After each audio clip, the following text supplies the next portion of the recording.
Everyone, we're going to give it just a few more moments and we'll get started.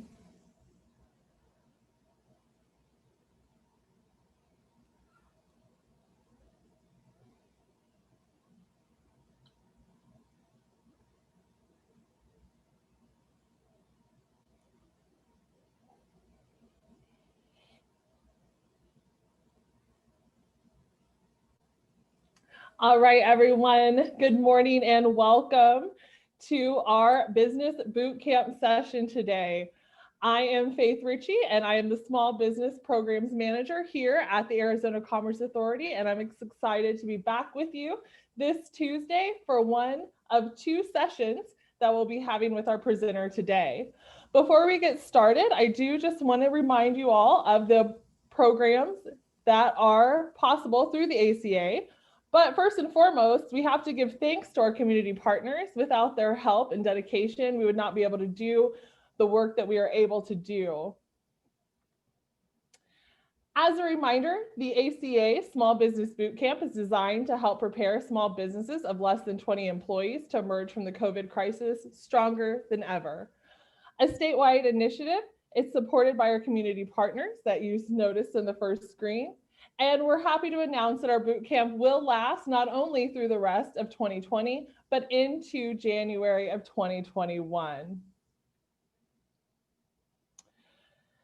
The Arizona Small Business Bootcamp Resource Collective is available on our website. So if you have missed a past session or you're wanting to review materials that you enjoyed listening to on a session, you can revisit those on our website.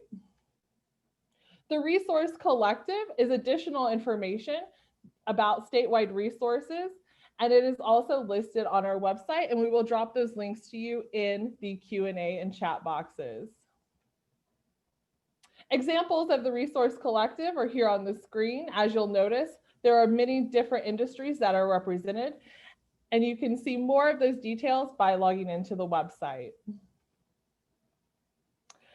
Some financial loan update information. The Economic Injury Disaster Loan Program, as well as the Main Street Lending Program information. They have updated information that is here on these links.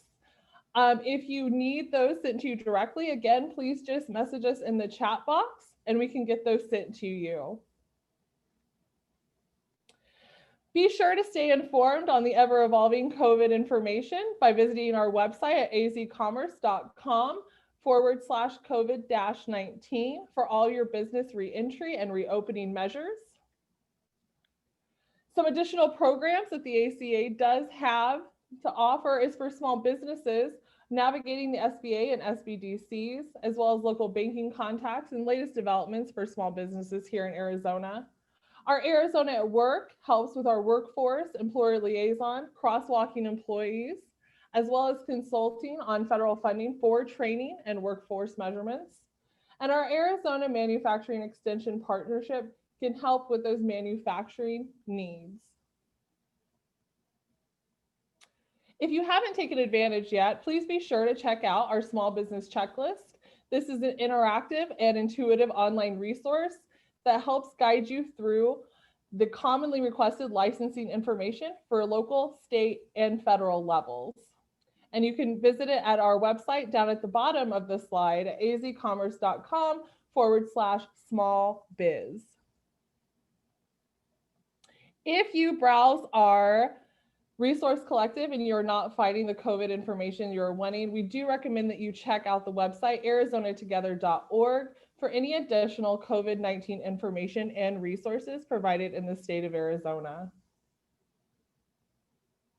As I mentioned previously, this is a two-part series this week, so we are very excited to have Ben Rushlow join us today as well as Thursday to review Building Your Digital Foundation. So if you enjoy this session, we definitely encourage you to come back Thursday, and we're looking forward to really diving into this topic for 2 consecutive sessions. So without further ado, I'm going to turn it over to Ben Rushlow. Ben has made it his mission to help small businesses during this digital revolution so they have a place, and that way giving you the information to succeed. So Ben, I'm going to go ahead and turn it over to you. Excellent. Thanks, Faith. I'm assuming you can hear me, hopefully, yeah, thumbs Yes. up. Okay, cool, good. Believe it or not, I did a presentation once where I talked to myself for 5 minutes. We've all been there It was the now. best 5 minutes I think I've ever done, and it was lost for so thanks for having me. And just as I don't know how you could not know this, right? Unless you lived on the dark side of the moon, but today is election day, so get out and vote. And our democracy, I think, works so much better when we're all engaged in it. So, not sure I need to tell you guys that, but it is election day today. A little first, before you get into me a little bit more, I just want to say thank you to Faith, Lisa, Robert, who's not feeling well, and really to the ACA because for having me on. It's such a great opportunity or resource collective, or that they provide to small businesses, and I just think it's awesome that as small businesses we can take advantage of that. But before we jump into the kind of the content, a little bit more about me. I come from a technology background. As Faith said, working for companies in Silicon Valley for the last 25 years. And I've had the privilege of growing teams from a handful to 100, and revenue from $1 million to $30 million. And much of what I do in that, and I still do that with a company called Dynatrace, most of what I do in that day job, I guess, is really sales and marketing, but for very large businesses. So businesses like Walmart and Chase Bank, right? But we started Scout Collective to focus on small businesses in our community. And I'm coming to you today, you can't tell, but from Show Low, Arizona, if you're familiar with where that is, up in the White Mountains, where I live half the year or more now that Phoenix is record heats every month, it seems like. And I live in Phoenix the other half of the year. Thankfully I can virtually commute.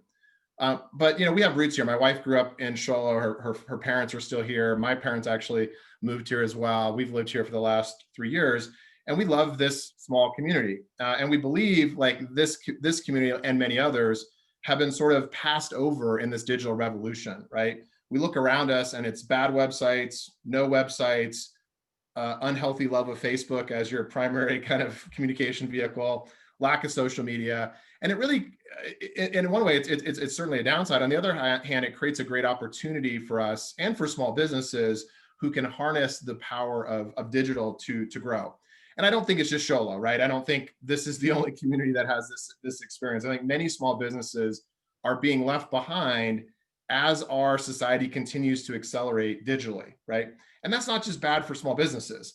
It's bad for our communities, because I really fundamentally at my core believe that when small businesses thrive, communities thrive, right? They're better places for us to live and work. And so Scout Collective's mission is to really help with that, right? And so let's talk a little bit about the series. Faith already showed kind of that it's a 2-part series. Hopefully you'll enjoy this one and you'll continue to Thursday.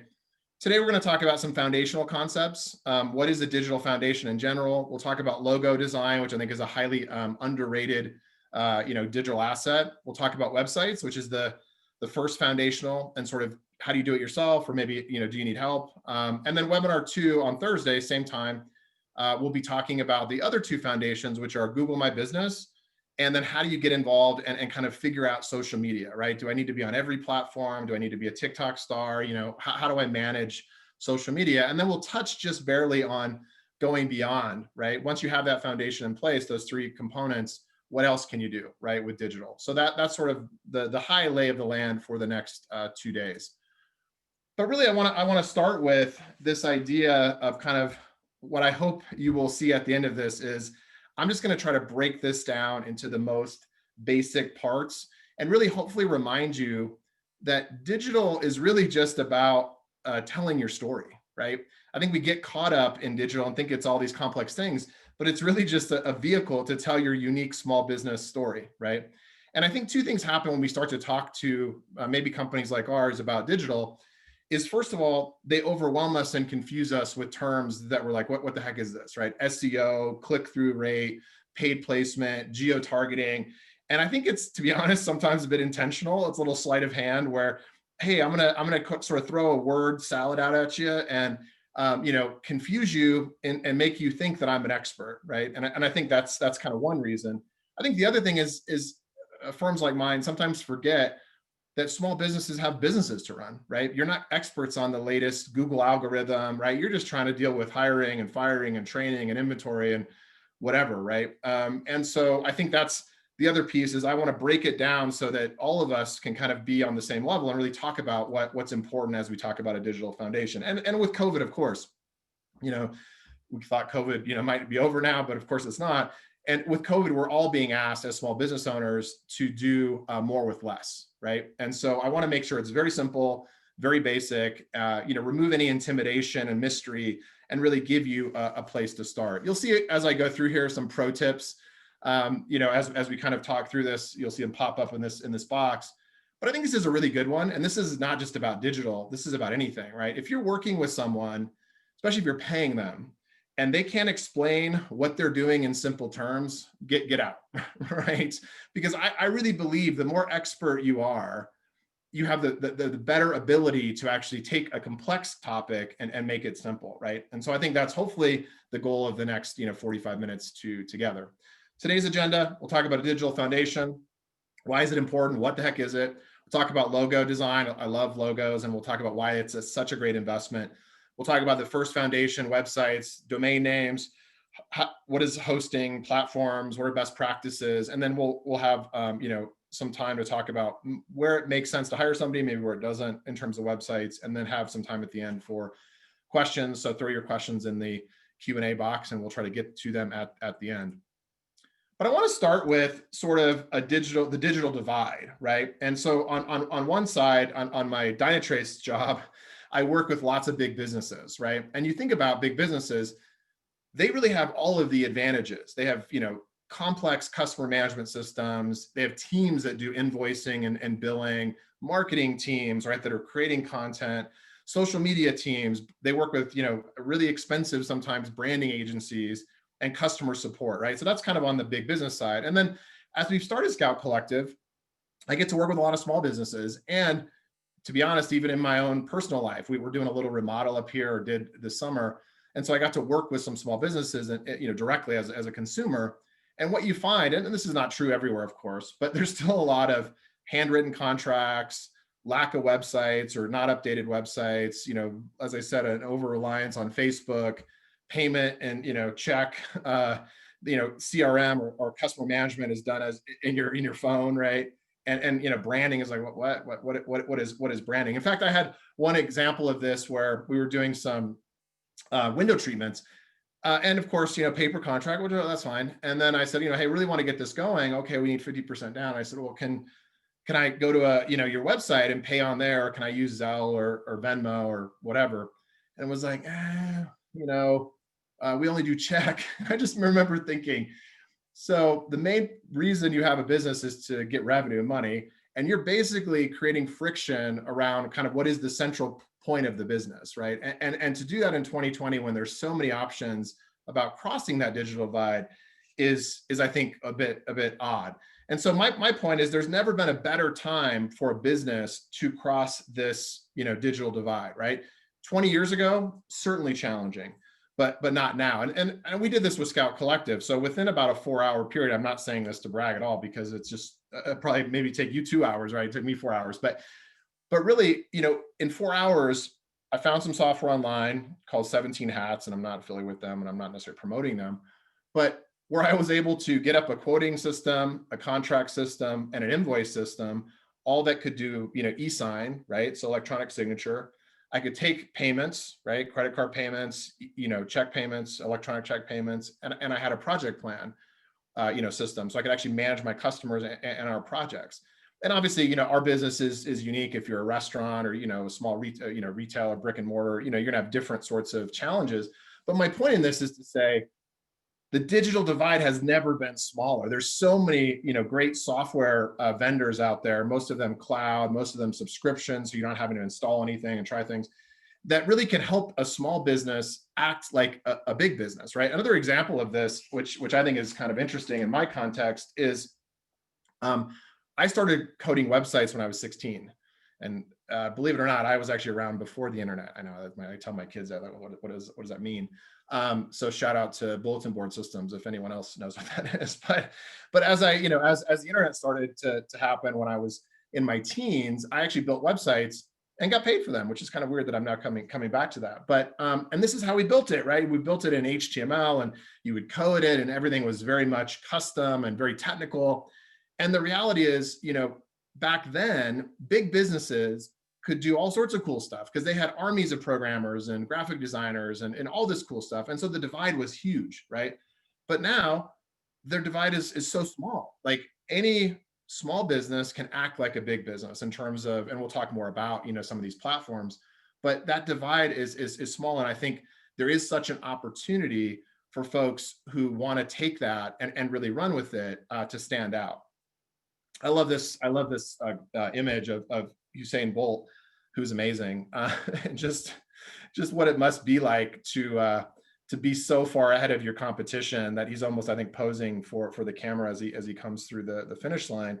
But I think this is kind of the opportunity. Like if we want to be as a small business, Usain Bolt, we can embrace digital to really be so far ahead of our competition, right? And there really isn't an excuse, I don't think, in terms of 2020 to use these tools and really to be acting like a bigger business. Sometimes I do think it's a mindset, right? It's kind of our mindset about our small business. Is it a survive or thrive mindset? And I get why we're in a survive mindset, particularly with COVID, but even besides that, right? You're just trying to get things done. You're just trying to make things happen. And we're not really taking the time to think about what would it take to fundamentally transform, scale, and grow my business, right? So to me, the survive mindset is I'm just keep doing what I'm doing, right? Facebook's my website, not use digital, kind of hope people find me through word of mouth. Maybe I'll survive, maybe not with COVID, actually. Maybe it's more critical that I get out of that survive mindset into that thrive mindset. But as we start to think about the thrive mindset, it's really about what needs to change. How do I need to think about things differently? How do I need to approach things differently? And I know this personally a little bit, as I took a team from 5 to about 100, everything has to change. All the ways that the systems before, the training, the ways you do things just doesn't work anymore, right? And I think as we think about our small businesses, we want to get into a mindset of how do I invest in ways and smart ways, right, that will really help me thrive, right? Build something of value, build something that is, multiple locations, right? Build something that's at scale. And I think digital is the digital foundation is really a great place to start. So let's start to talk about what that is, and why we need it, right? And so this is sort of a view of maybe old methods of creating awareness with marketing, right? Word of mouth, which I think, still works, but like up here as an example, we get, we double the population in the summer with tourists. And they're not all tourists that are actually staying here for the summer, they're in and out, right? So if you think about the total number of people that come over the White Mountains, it's massive, right? And so word of mouth breaks down in a lot of such situations, right? Because you're not here all the time, you're not making those connections. Telephone, which I guess that next icon is supposed to indicate is a telephone phone book. I almost forgot the name. And I just think about like talking to my 20-year-old kids about a phone book. They're probably like, what the heck is that? So I don't think that's really going to work anymore. Drive by, I mean, maybe, right? You drive by a business, that's very limited to do you have good, visibility, right, on the street?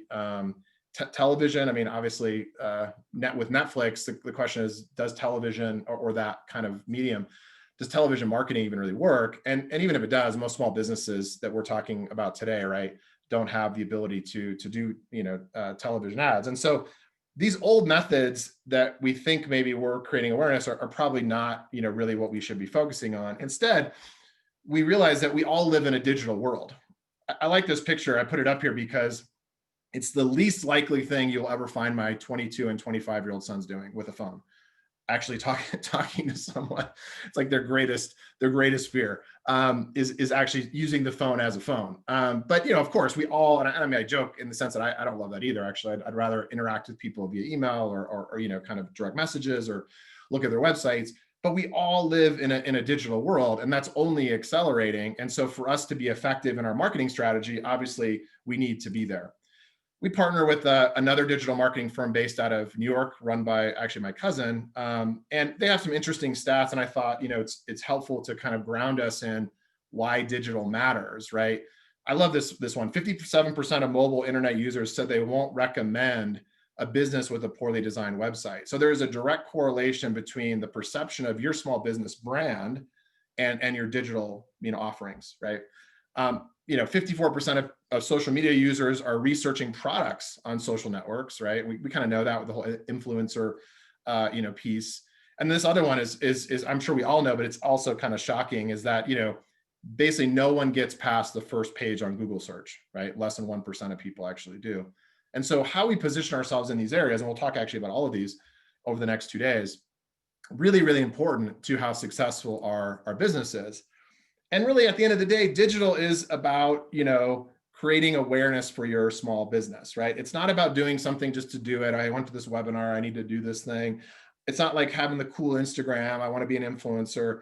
It's really, at the end of the day, about dollars and cents, right? So we use digital to drive awareness, which then drives people to the top of our funnel. And that funnel might be walking into our restaurant, right? Walking into our CPA, office and interested in our services. It might be e-commerce directly online, but it's driving additional folks into the top of the funnel so that at the end of the day, they're actually converting, right? They're signing up for a service, they're buying our product, they're eating our food, they're doing whatever, right? Buying our vehicle or selling cars, whatever. And so at the end of the day, it is about, investing in digital so that you can make more money, right? It's not just about doing it because other people are doing it or because somebody tells you. It's really about fundamentally, driving more revenue. And there's a blog post you can check out. We had this example of a fictional cupcake bakery that I actually wish existed up here in Charlotte, about how just little changes to driving more people into the top of that kind of funnel, right, in their door, had a real impact on dollars. So I think it's worth checking out if you have time. But let's talk about what the foundation is, right? Not complex. This is not crazy stuff. This is 3 things. So it's Google My Business, which we'll talk about tomorrow. It's social media, which we'll talk about tomorrow, and how to do that in the most effective way, not being everywhere, not feeling overwhelmed. And then it's your website, which we'll talk about today. And they each have a different component. And part of that is because they're interacted with at different times by your customers, right? Google My Business is typically the first point of contact. So that's where people are looking up, hey, restaurant in my area, auto repair in my area, whatever. And it's giving them almost immediate information, usually on their phone, about locations, hours, maps, reviews. Super important. And yet we find many businesses sort of ignore it or don't understand how to claim it or don't understand how to update it, which we'll talk about tomorrow in a lot of detail.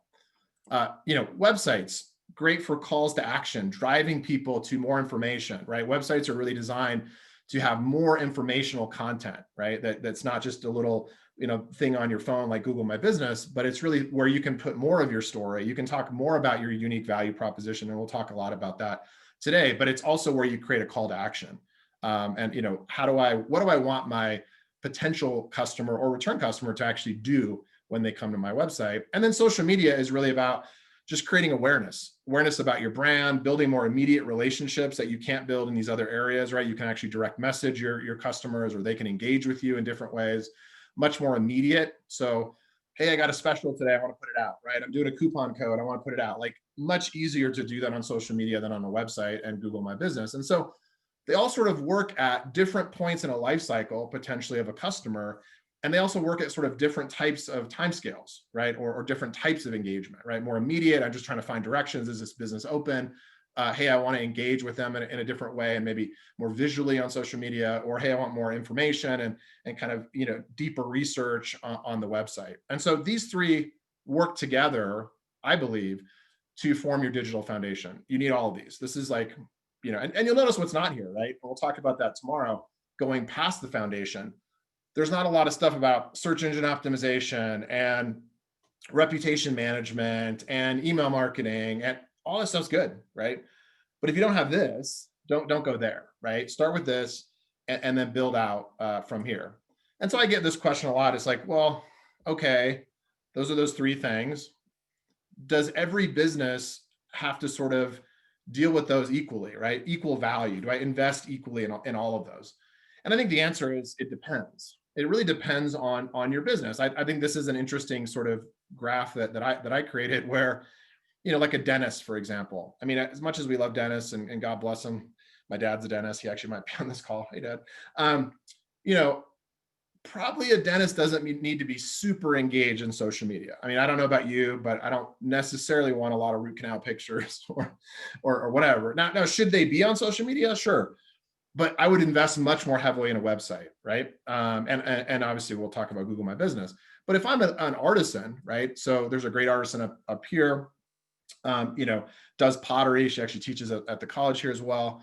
And she's always putting pictures on social media around her product process, right? What is this latest work? How is it progressing?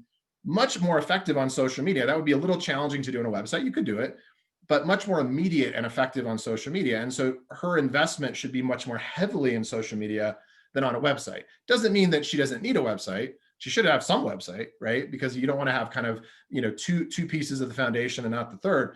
But in terms of investment, engagement, effort, right, as a small business owner, you have to figure out where you fit in this, in this continuum. And it's probably pretty obvious to most people, based on, how much immediacy do I need versus sort of how much kind of informational call to action do I need on a website. And of course, Google My Business, everyone needs that, like full stop, right? If you're a business, you need Google My Business, and we'll talk about why that is tomorrow. But that's something that's not really negotiable, I don't think, in terms of claiming that and keeping it updated in terms of the digital foundation.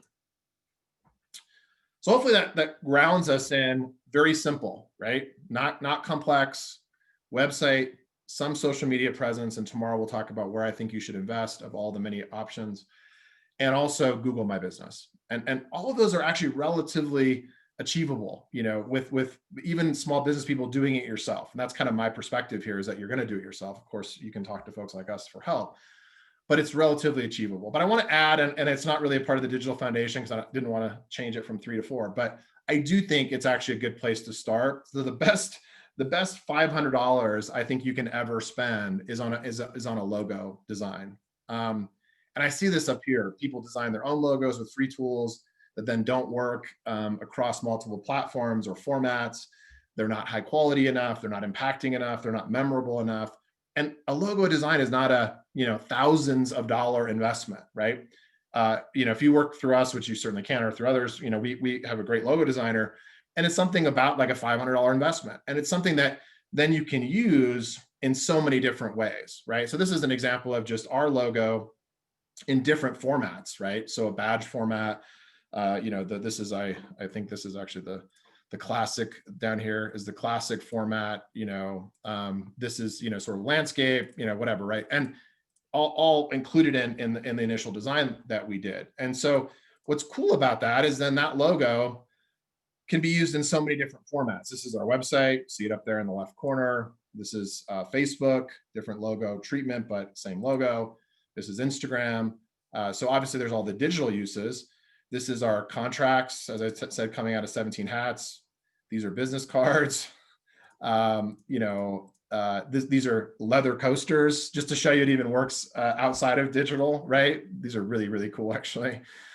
Great hat that I should be wearing today, probably. A shirt that I'm wearing actually right now, and obviously in this picture that we used on Instagram video. And I mean, I think you could go on and on, right? So it's used in my PowerPoint template. It's used in my email signature. The multi-purpose of a good quality digital first logo, huge. The value is huge. Return on investment, ridiculous, right? And so I do think I would encourage you, if you're thinking, hey, my logo was designed 10 years ago. Hey, I went to some free site and designed kind of a janky one. Make the investment, right? This is an area where it pays to pay an expert. Very hard to do this on your own. And so some tips about what to look for in a logo designer, right? And I think this is important because we actually worked with a few and learned a bit the hard way. First of all, they should work with small businesses. So make sure they're not like, hey, I do logos for, huge design firms and corporations. But the second one I think is key is they have a process, right? If you go to somebody and you're like, what's your process for this? And they're like, well, I designed a logo for you. Here it is.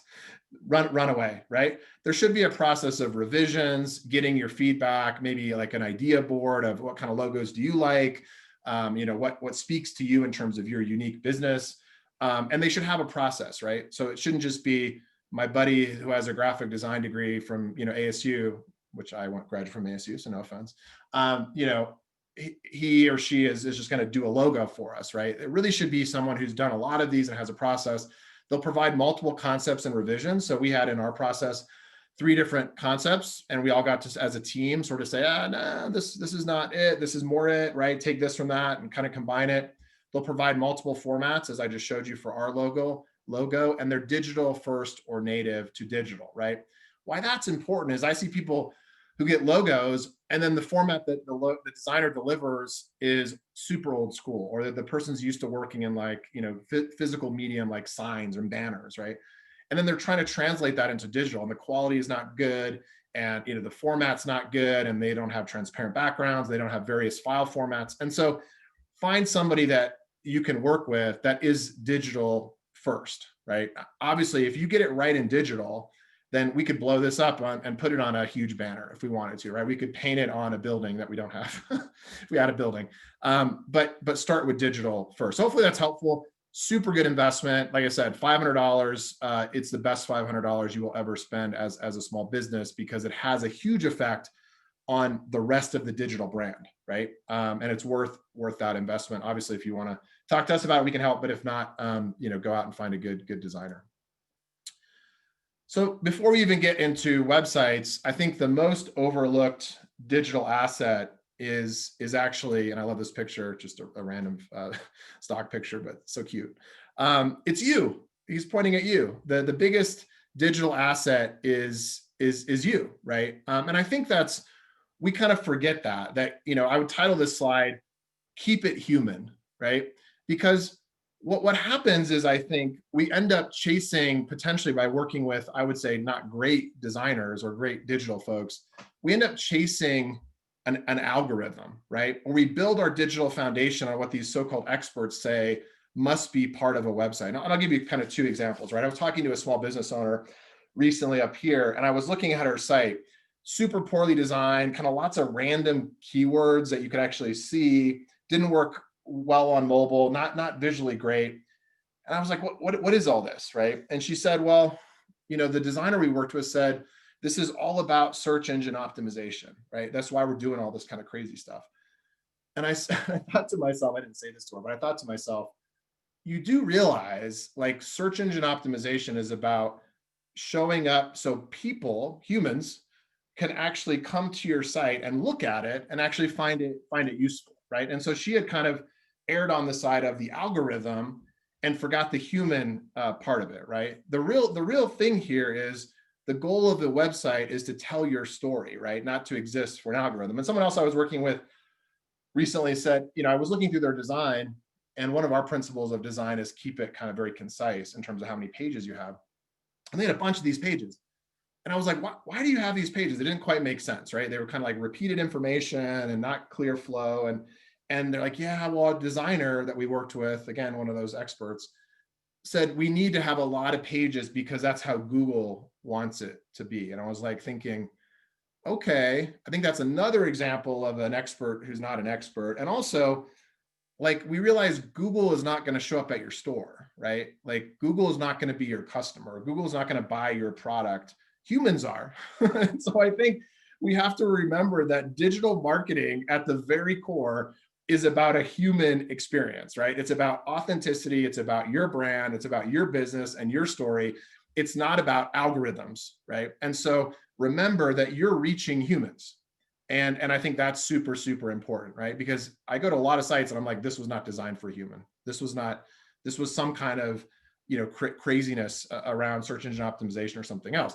That doesn't mean that doesn't matter. Of course it does matter, right? But you should start with the human story of authenticity first. And I think the other piece is I go to a lot of these sites and I'll look at their sites, and you go to the About Us or, whatever, and it's like, this business could be that business in any other community, in any other context, with any other owner, right? There's nothing unique. And I don't think that is because that business owner isn't unique, because I believe all of us got into business for a very specific reason, right? We remember, if we think back, the passion, the desire, the idea, right? The thought process. It's because we're afraid to tell that story somehow, or maybe we think it's too vulnerable or it's too personal. But like, that's what this digital medium is about. It's about us connecting with your unique story, right? And so I would just encourage you, as you think about designing a website or updating your website, make it more about your unique story. Tell your point of view. What made you get into the business? What keeps you in the business? Why are you different than the other 30 restaurants that I can go to, or auto mechanics that I can go to, or CPAs that I can go to? And let people know you and connect with you. And I think a pro tip there is using pictures of your employees or yourself. That's such an easy one that people don't do, right? Tell folks how you got into the business in the first place. Tell your story. Now keep it brief and concise, and no one wants to read a novel about, I was born in this day and, whatever, right? And then show off your expertise and passions in a blog. We'll talk a little bit more about a blog in a second. But I do think this is important before we even get into website principles, that you understand that your story and your unique, kind of business value is what you're trying to show off. So let's look at websites 101. I want to start with domain names. This just shows you that I have juvenile humor because as you read these, you're like, why is he putting this up? Bad domain names, right? So the first one is actually Who Represents. It's a site that looks at what agents represent Hollywood folks. The next one, trust me, the next one is PowerGen, which is the company Italia. So they want to make sure that they have a website that's, in Italy. Speed of Art. I don't know what else you guys would be thinking it is, obviously. And IT Scrap. So for, information technology, scrap parts. So first of all, get a good domain name, right? We'll talk a little bit about domain names. So, domain names are like the address book, the white pages of the internet. It's the way that people find you. And what people don't always realize is domain names are super transferable, right? In other words, you said, oh, I bought my domain name with GoDaddy, so am I locked into GoDaddy forever? No. You own the domain name. Hopefully you own the domain name. And so you can move that domain name around. You can move where it points to without getting into too much technical details around. So you're not ever locked in. That's kind of the first pro tip, which is actually on here, is that the company you register your domain name with is not who you have to host with. And you can transfer and move and point and all sorts of things. So don't ever feel like you're stuck, right? If you bought a domain name through a particular provider or with a particular hoster or with a particular service, that domain name is still yours and you can move it anywhere. Domain names should cost $20 a year. That's the going rate. Now, obviously there's kind of sketchy folks out there and there's other things that can happen, but that's really what it should cost. And it's a very small investment, right? Not a big investment. Buy multiple variations of your domain, right? So we have multiple variations of our domain. I even bought one recently because we did a promotion up here called 12 Weeks of Local, where we focused on local businesses for 12 weeks of summer. That domain name was available, maybe because that's not a very unique idea that I came up with, but I bought it, right? And so now, if you go to 12 Weeks of Local, you'll actually redirect to our site. So, there's some, I wouldn't go crazy. Don't buy 100 domain names, but I think it's still, a good investment. .com and .org are king. We learned that the hard way because scoutcollective.com is actually not available. So we had to do scoutcollective.digital or scoutcollectivedigital.com. But if you can get .com or .org, if you're a nonprofit, super, super important. And then this is one I think is such an easy thing, but we get lost in the technology, challenge of it is if you're going to have a domain name, use it as your email. Small business owners should never have Gmail or Yahoo, God forbid Yahoo, as your email, right? It should be, which mine is, ben@scoutcollective.digital, right? That's an easy thing to work with either Gmail or Outlook. We use Outlook to actually get that. I mean, it's not super easy actually, but it is certainly possible with a little help to make sure that your email references your domain name, which is much more professional overall. So domain names. But now let's get into sort of what I find are the 10 key web design principles, right? What are the 10 key web design principles as we see them, as you think about building your own site, or the likelihood is you have a site. And so maybe scoring your own site, right? Do I need something new, refreshed? Am I hitting things? Unfortunately, if you get 8 out of 10, it's not like school where it's still a pass. You really need to hit 10 out of 10, right? These are not kind of, oh, it'd be nice to have. These are like, if your site's not hitting 10 out of 10, then there's some work to do, right? So we'll walk through some of these in more detail, but I'll kind of go through them quickly here. register a good domain name, right? So we talked about that. Make sure you have a high quality domain name, easy to use in branding, back of a t-shirt, on a business card, right? Use it for your email. Make it secure. This is non-negotiable, right? In 2020, having a website that doesn't use encryption, and it's super easy to do. It didn't used to be. It is actually now with these platforms I'll talk about. But it needs to be secure, right? Google penalizes you if it's not secure. People don't feel comfortable. And if you're like, well, but I'm not doing e-commerce. It doesn't matter, right? Even the most basic informational sites need to be secure. Think mobile first. This is a huge issue I see here, particularly in our community, is you go to these sites and they just don't work on mobile. The website, the navigation doesn't work, the formats don't work, the files or images are wonky. But the reality is we know that 60 to 70% of your traffic in most businesses is mobile. And we'll talk about that more tomorrow, but it's really coming from Google My Business, right? Or people being on their phones and trying to find businesses. And so if your website is beautiful in desktop, oh, it's amazing. When I look at it on my, my Surface or my desktop, it's amazing, or my tablet. But on mobile, yeah, it's not so great, but that's okay. It's not okay. You really have to start with mobile in mind, and I'll talk about how you do that. Tell your unique story. We talked about that. Don't make it just I'm another dentist, right? I'm another whatever. There's something unique about your business, about your story, about how you got into business, about why you're in business now, and what you're doing to provide customers unique value. Clarify your message. This is one that's hard to do because if you're like me, you get all these ideas about, well, I should put this on my website, and I should put this on my website, and I'm selling this now, and I'm linking to this now. And websites become this kind of explosion of pages, right? And content. And the reality is people don't spend a lot of time on your site. They're not going to spend 30, 40, minutes browsing every nook and cranny, right? So really take all the content you think you need and cut it in half. And then really think about, what am I trying to, to say? What is the message that I'm trying to say? Drive your visitor to action. We'll talk about this. Websites really shouldn't be informational. I know I talked a little bit about informational. They really should be about driving the visitor, whether it's a customer, a prospect, a future customer, a prospect, I guess, a return customer. What do we want them to do? What are we actually driving them to take action on? And should we be thinking about our website not as a dump of information, but as a flow to get them to take action, right? Have analytics. This is one I recently met with a customer, and I was like, okay, you have these interesting pages. I don't really know what's happening here. I said, do you have some data about how often those pages are hit? And it was like, well, I don't think they're hit that often. And it's like, yeah, that's not really what I asked. I was like, not opinion, but do you have some analytics about it? It was like, no, but there's really no excuse now to not have analytics, whether it's Google Analytics, which is free, or all these platforms I'll show you in a second come with analytics, so that you can start to make decisions about, man, I thought this page was really cool, and it's going to be amazingly effective to drive visitors to action, but the reality is no one looks at it, right? Or very few people look at it, or they're not using that function, right? And then, okay, well then I'm going to adjust it. I'm going to use the data to make a change.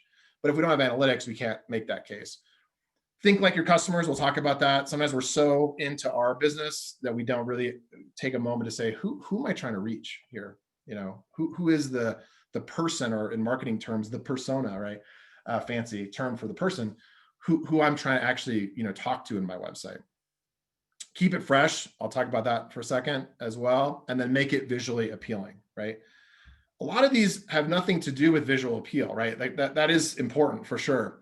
But I think we get stuck on like, oh, we want a cool, sexy website, and we forget about all this other stuff. And so we need to make sure that it's well-rounded, that these 10 principles are being hit as we think about our current website and how it needs to improve, or we think about a new website. So let's talk about a few of these real quickly, just to show you an example of what our website looks like. It's not a lot of pages, right? And in fact, our work is one that we rotate out, and we put like 12 weeks of local in. And so it's like this, you can still get a lot done with a limited number of pages. Obviously, on every page, we have links to our social media, which you should do. Every page should have some clear call to action, which in our case is, hey, talk to us about a consultation about us building your website or helping with social media or whatever. There's some updated content with blog posting, right? But it's not a lot of content. I was thinking about a restaurant, right? How many pages would I really need as a restaurant? And this is probably overkill. But again, I can have social media links in every footer, hours of operation and address on my homepage. I could have, our history and employee spotlight, my unique culinary perspective on the About Us page, And maybe the call to action is, hey, sign up for weekly specials, or, sign up for, more information about catering, or whatever, right? But it doesn't have to be a ton of pages. We're not talking about building sites that are hundreds of pages or thousands of pages like some of the big companies do. And really, if you're just doing a service, right? Hey, I have a great general contracting service. I do blinds, right? Like I was talking about earlier. That, it could be less than this, actually. You could imagine it could be 2 pages. And you can still do a contact form, a unique business story, links, call to actions, things like that. It definitely can be smaller than we think it is, which makes, I hope you feel less intimidated by that. It doesn't have to be as big and complex as we think. Let's talk about keeping it fresh. This is one which I think is really challenging, right? We see this too often. You do all this work, whether it's yourself or with the designer, and you launch your website, and you're very well-meaning, and you want to keep it updated, and you want to do all this stuff. But a year or two goes by, and we know that in website years are like dog years. So 1 year is like 7 years, right? And visitors come to your site, and it feels like a burned out building, right? It's like an abandoned, derelict part of the city, because it's like, oh, the blog, last time that person posted, and then they only posted once, was 6 months ago, right? Or, the content doesn't even reflect. I have a business up here where they were talking about the new space they were going to move into, this retail space, which they moved into 2 years ago. And that's on the About Us page, right? And so that has a pretty negative effect on your brand. People come there and they see that. They'll see that your digital foundation, number one, is a bit neglected and ill repair. And I think they'll think, what does that mean about the business? What does that mean about the business owner and where he or she is investing in their priorities, right? And so how do we keep it fresh without killing ourselves? That's the pro tip, is don't make managing your website your full-time job. We all have businesses to run, right? So there's ways to keep it fresh without wasting a ton of time. And I think this one is the best one, which people don't do enough of. My drawing is quite bad. Use social media integrations, right? So you can post on Instagram and then have it show up on your website. And immediately there's this, oh, something's active. Oh, they posted a special on Instagram for this. It's on the website too. That means the website's not abandoned. It's not a burned out building, right? It's happening. And the effort there is nothing, right? And so it's just about setting the website up correctly first, but then it's a 2-for-1. And I'm all about 2-for-1s. Wherever we can automate and spend the least amount of time on digital as a small business owner, the better, right? And so that's a super easy one. I think people think blogs, but I think we have to be realistic, right? How many of us, I like to write, but like, I don't know a lot of other people that like in their free time just like to write, right? And so either you should pay somebody to keep it updated, which certainly you can do, or I would maybe not have a blog, right? Unless you have that passion and commitment to say, hey, I'm gonna write something every, few times a month or whatever, right? Easy to do, like little pop-up specials. An event section is really easy. So like a calendar, that would keep it updated. Make sure you keep it updated though. I've seen websites here where it's like the last event was a year ago. Galleries, which have images, so you can just upload images and keep that fresh. Seasonal changes, specials, obviously, hey, a holiday special, holiday something, you can add that to the site pretty simply, and at least it keeps it like at least seasonally updated. And then I would say the last thing is, if nothing else, review it for accuracy yearly, right? If nothing else, at least make sure the content, the text, the copyright, right? The who works there, the picture of the employees, right? Is updated yearly. That's the kind of bare minimum in terms of keeping it fresh. Think mobile first. This is an example of our website on a mobile device here, on a tablet here, and on a desktop here. This automatically scales. I have a new mobile menu. The text scales, right? This is exactly what you want to see on your site. So test it out. If you don't have those actual tools, you can use, believe it or not, a Chrome tool to actually change the resolution and see how your site works. You don't need a separate mobile site. You just need a site that is responsive, and that's a technical term, but effectively what it means is it looks like ours does, which it scales, the images scale, the text scales, the menu scales as you go from mobile to tablet to desktop, and you should not have to create separate sites. That was like a 10 or 15 year ago thing. That doesn't happen now. And if a designer says, oh yeah, I'm gonna have to charge you more for a mobile site, or oh, it's super complicated, yeah, that's run away. Okay, another one of our 10 tips, I'm not gonna throw all 10, but I hit the high ones, right, is drive visitors to action. So think about when you design your site, what is the goal that you have in mind, right? People don't want to just come to your site, believe it or not, for just information. Yeah, they do want to hear your story for sure. They do want to see, hey, where are you located, your business hours, or they might be getting that from Google My Business. But they really want to do something, right? A research, find out about specials, find about your offerings, things like that. And then you should be thinking about, okay, that's what they want to do, but what do I want them to do? I want them to sign up for a newsletter so I capture their email and I can continue to market. I want them to look at my events page because we're doing a farmers market thing and I want to make sure they join us there, right? I want them to set up an appointment or schedule a quote, right? I want them to buy something if I'm selling something online. But think about the site as a funnel or a progress towards action, right? Don't think of a site as exploding all the information about your business that you could ever think of that anyone would ever want to know. Think about what am I driving visitors to? And that can change, by the way. So this doesn't have to be like for the next 5 years. It could be right now. I'm focused on this certain area of my business, promoting this area of my business, growing this area of my business. And so maybe the site, needs to slightly be modified to drive those visitors to action. And then think like your customers, right? So who are you actually talking to? Potential customers, return customers, other businesses? Is it a business to business, small business that you're in? Are you talking to locals or tourists? That's one up here. It's like, drives me nuts. There's an assumption up here that everyone is local, but that's the reality is actually inverse, right? Most people are tourists. And so we use shorthand on our websites and our social media, like, oh yeah, this, buy this business. Like, no, I don't know that. I'm a tourist, right? And so you would market to them or talk about things on your website in a very different way. And we call this persona mapping, but it's really just understanding who they are, what they care about, what they're trying to do, how they're influenced, and how do they want to engage. And you could literally just put this on a piece of paper and just start to write next to this. Oh, okay, well, who they are. They're return customers. That's most people. And they're coming because they want to know about my latest subscription offering or, my product that I'm releasing or something.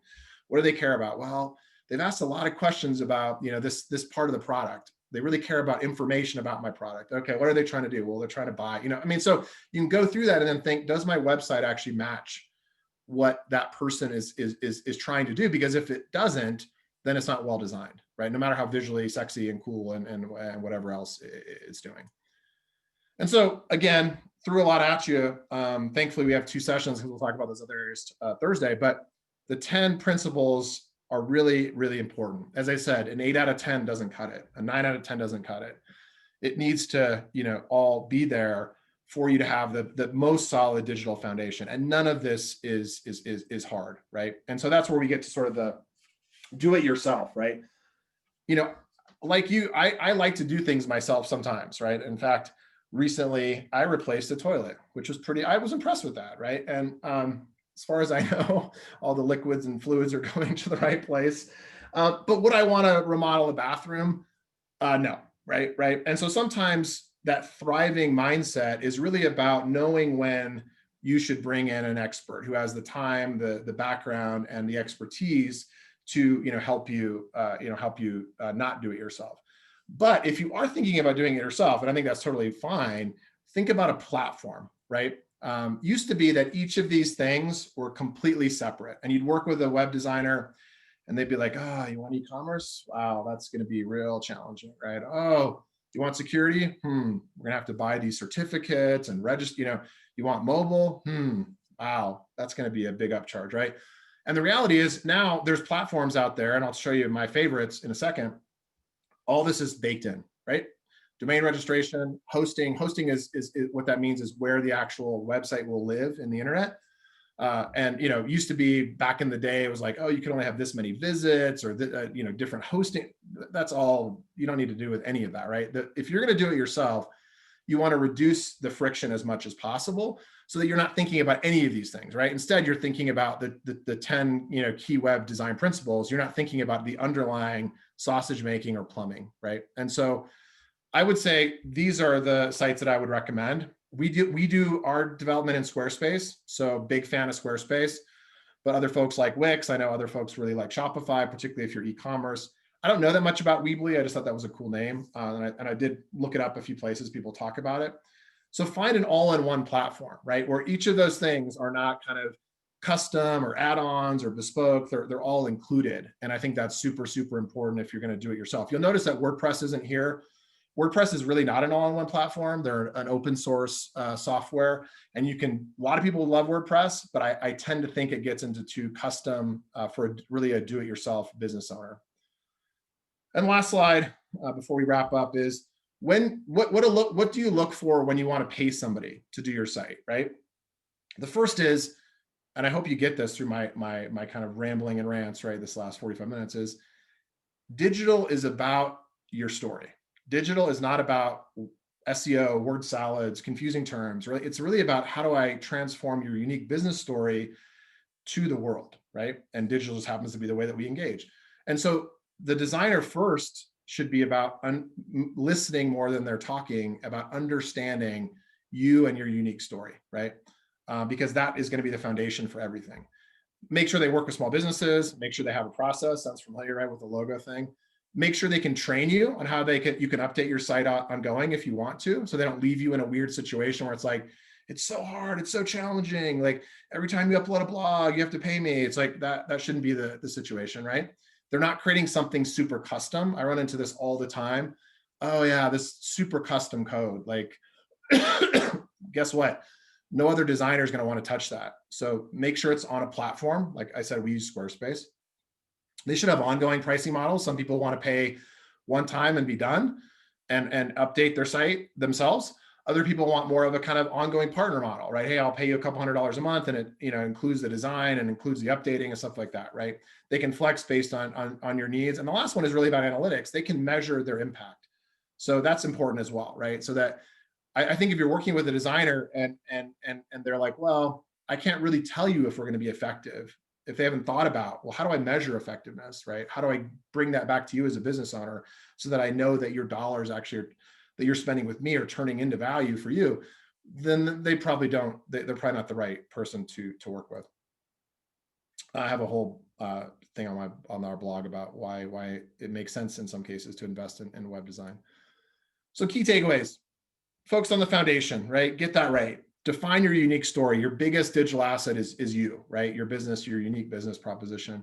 Invest in a great and versatile logo.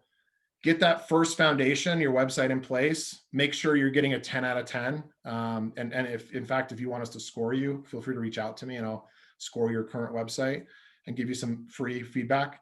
And then if you're going to do a do-it-yourself solution, which I think if you have the time and interest, and some people do, right? They really like that. Then choose an all-in-one platform, right? Don't piece it together. Don't bolt it on. Like choose something like a Squarespace, like a Wix, like a Shopify, where you can do it all in one, and it's easy to update, and there's lots of training materials, and there's a community, so that you're kind of not stuck. Just as a reminder, session on Thursday. We'll post a recording of this session on the Arizona Commerce site. Check out our blog, and you can always reach out to me at ben@scoutcollective.digital or info@scoutcollective.digital. Either way, it'll get me. If you need help, have questions, things like that. I know we're almost at time, but I think there's been a decent amount of questions in the chat. So I don't know if we want to try to cover those. Are we okay? Yeah, if you want to go ahead and answer those, Ben. Yep. So first one, and the question was, if I have a logo, do you update existing logos? And the answer is yes, and the fee would be less. So we've talked about that with a lot of folks, actually. It's like, I have this logo, but I want to make it more digital. I want to do it in a different format. So I have a badge, totally yes, and would be less, maybe more in the $300 range or something. How do you protect your business name? How important is it to trademark your logo? How much does it cost? I mean, this is an interesting one because I read a lot of research around it when we were starting Scout Collective, because we love the name, but then we found out someone else had it, but they're in a different state. So I think what I could determine, and I'm not a lawyer, so don't, but is that if you're not directly infringing on a trademark that's either at a national level, like, hey, I want to call my business Nike, well, probably not going to work. And you're not competing with someone who's at a regional level, then it's fine. So we didn't actually trademark. I don't think you have to do that. We didn't go through that process. Most of the businesses we work with don't go through that process. So I wouldn't worry about it too much if you've done your research and that name is not also doing the same sort of business in the same region that you operate. Then I don't think it's much of an issue. But again, not a lawyer, so talk to your lawyer. What's the best place to buy a domain name? I mean, if you use an all-in-one platform, like we use Squarespace, you can buy it right there, right? But GoDaddy is a very popular one. So, and if you search on the internet, hey, I want to buy a domain name, you'll get others.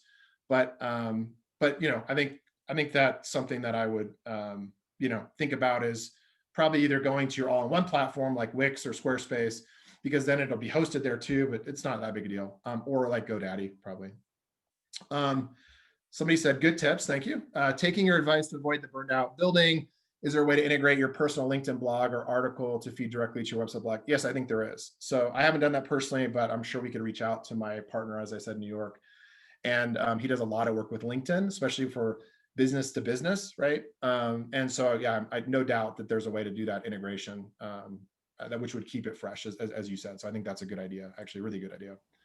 And I know a lot of people put other questions in the chat.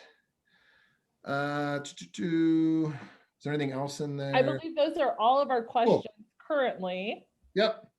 And so we are at time. We are very thankful that you're coming back though, Ben, because I know, at least for me, and I'm sure a lot of people, as you'll see in the chat and the Q&A, it's very informative and great information. And so I know a lot of people have gotten a lot out of it today. And so we look forward to seeing you again on Thursday. If those of you have not registered, we please recommend that you do. That link is in the chat box, but you can also register for Thursday's session, again, with Ben on our website. So if anything else, we will go ahead. And Ben, thank you again so much. Thanks, everybody. And we will see you all on Thursday. Have a great day and be sure to vote. Yes.